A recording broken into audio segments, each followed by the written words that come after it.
Hello guys, welcome to my page, TIMOKSTARBOY Reality Talk TV.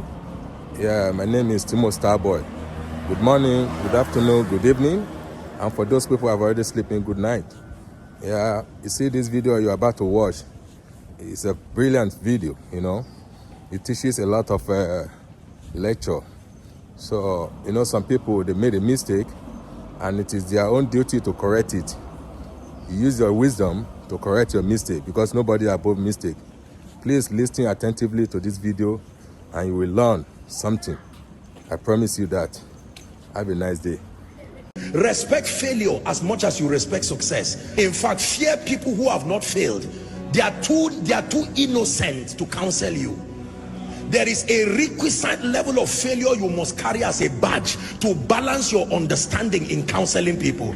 Believe me, anybody who comes to you with 100 over 100 is still a child in the school of success. There is a requisite scar that gives you a balanced perspective. Have you failed enough to be able to talk to me? Don't tell me all the stories. I just prayed and the person was healed. I just spoke and they gave me an auditorium. You are not the person to counsel me. I respect you. Carry your results until you learn the other side of life.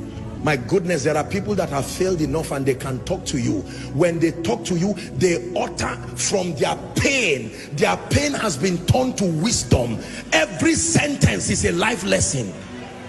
A woman who tells you, I have been barren for 10 years. Now God gave me 3 sets of twins. Forget the twins and learn wisdom. Don't just respect crowns, respect scars. The wise respect both scars and crowns. Can I encourage someone? Your failure is still an asset. Don't throw it, archive it. It will be one of the qualifiers for your speaking to people tomorrow. Apostle, I have cried, I have failed in life. I know what it means to be an irresponsible father. Don't throw that experience, archive it. One day you will use from that wisdom and mentor an arrogant young man who thinks life is so easy. Most times when we are starting out in life, because of the leverage of prayer, the prophetic, or generally life just playing games with you, you can believe life is so easy and you are wondering, so why are people crying like this? I just got married and 3 months it's been so rosy. In fact, my wife is the best thing that has happened to me. And you go online and embarrass yourself. And someone who has been married for 15 years, he said, may God help you. After 2 years, you just turn and start saying life is unpredictable. All these unwise things that people do. Do not just respect those who have succeeded alone. Respect those who have failed. Not everybody fails. Respect those who have failed. Failure is an asset when you can turn it to power.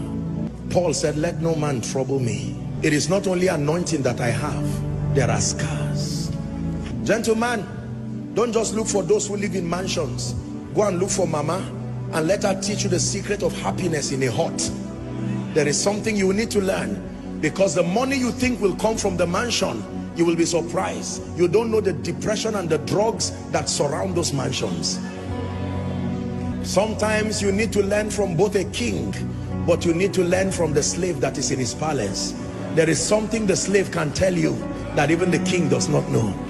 The slave is the one who cleans the palace. He knows what he has seen there. Why will the Lord speak to a young virgin through an angel and says, Mary, you are highly favored? And the next thing that follows that woman is pain, controversy. There was nothing in the life of Mary that I have seen that looked like favor. An angel comes from heaven and says, you are highly favored. I would expect the king to call her and say, I had a dream. There is free land for you. As soon as Jesus is born, you become tax-free. That sounds to me like favor. So God calls scar favor. He calls controversy favor. He calls pain favor. Why would you say a woman is high? God is speaking to someone. Don't listen, you may cry, but don't be embarrassed about your failures again. There is something about the speaking of God, that until you are at your lowest moment, there is something about the voice of God you cannot hear. There is a pain requirement to hear certain things about God. Tonight's message is very deep. For some of you, you really will not understand it this night. You are too innocent. You have been shielded by the sacrifices of others. You may not really understand this. There is a pain requirement that brings out the clarity and the purity of the voice of God. There is a way a man of God fails and fails and fails in ministry, that he goes back and he says, Lord, teach me. When he writes a book about the leadership of the Spirit, read it. That pain has purified any flesh and the need to make a name. It's gone. That is the reason why when people go through things and they come out of it, they usually come out with an anointing. Barren for 16 years, laughed at by people. As she gets triplets, it's not only children she got. The day she speaks over you, she will terminate barrenness in a moment, because every time she sees you, like the high priest, she's touched with the feelings of your infirmity. Let me tell you the truth. You see, many of you see today that I pray for people and I'm just speaking and you see the power of God. It's not only prayer and anointing, no. There is a pain requirement that has reached down to the bowels of power and has drawn genuine, authentic spiritual power.